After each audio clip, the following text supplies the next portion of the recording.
turbulences, c'est quoi ?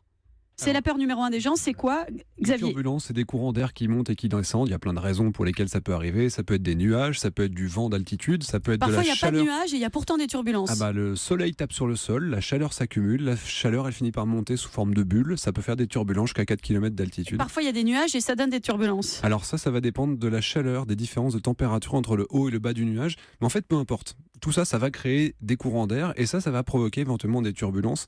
Ce qui est important, c'est de savoir qu'une turbulence, ça présente aucun risque quand on est en vol de croisière. Je vais même vous dire quelque chose. Si ça turbule fort. Ah, mais à votre avis, fort d'ailleurs, on tombe de quelle altitude dans une grosse turbulence ?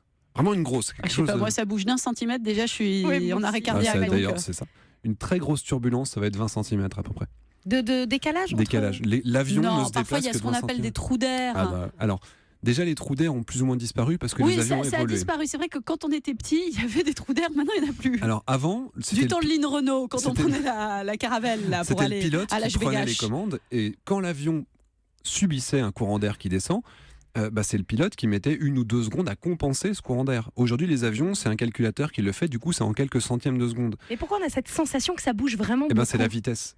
Imaginez que vous preniez une bosse en voiture, vous prenez un dos d'âne de 20 cm, mais prenez-le à 100 km/h. Mais justement, c'est une mauvaise idée de prendre le dos d'âne à 100 km/h. Donc, est-ce que c'est la mauvaise idée aussi pour l'avion ? On le prend à 800 km/h.